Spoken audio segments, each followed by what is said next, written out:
I ask unanimous consent that all members have 5 legislative days to revise and extend their remarks and include extraneous material on the measure under consideration. Without objection. Mr. Speaker, I yield myself such time as I may consume. Gentleman is recognized. Thank you, Mr. Speaker.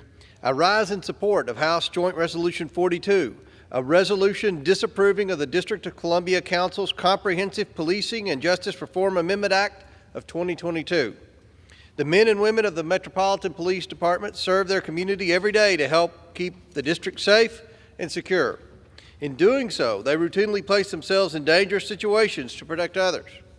And yet, progressive policies from the D.C. Council continue to hamstring district officers and needlessly place them in unsafe situations.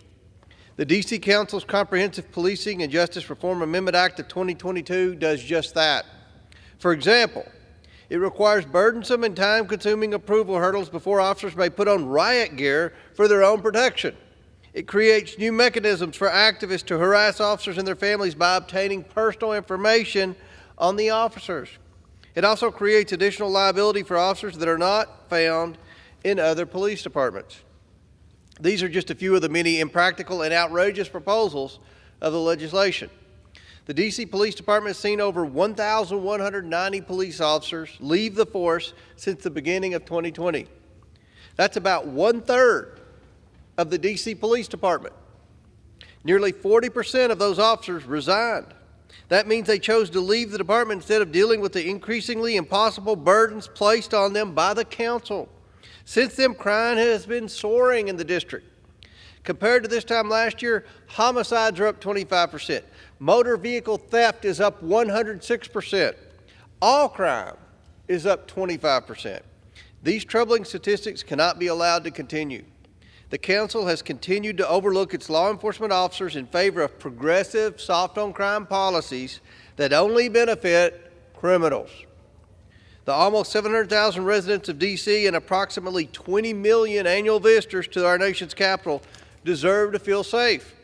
Ensuring a vibrant and safe national capital for all Americans to visit is a key ingredient of the district's future financial health and a necessity for the federal government workforce. And our police deserve to have the resources to ensure the safety of all.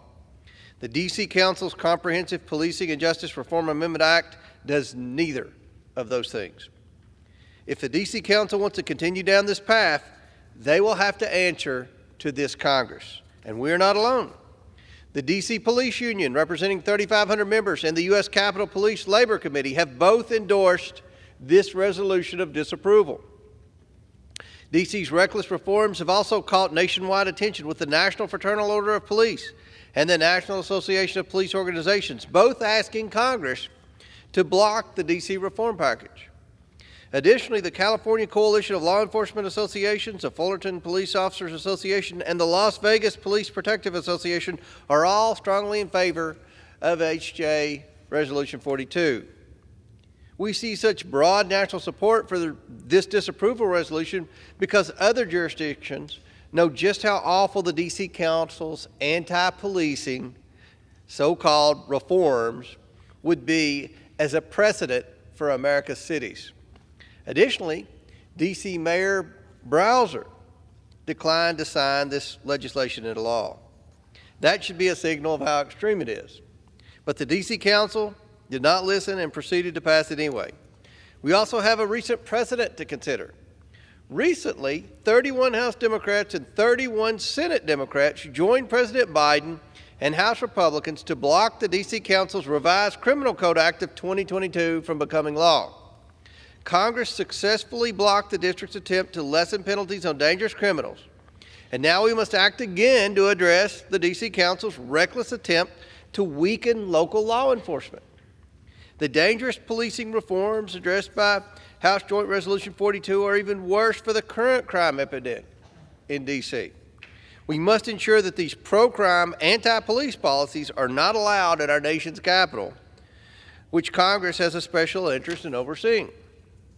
If the D.C. Council wishes to engage Congress to seek reforms addressing specific problems in local law enforcement, then the Oversight Committee stands ready to have those conversations with the D.C. leaders and my colleagues in the House.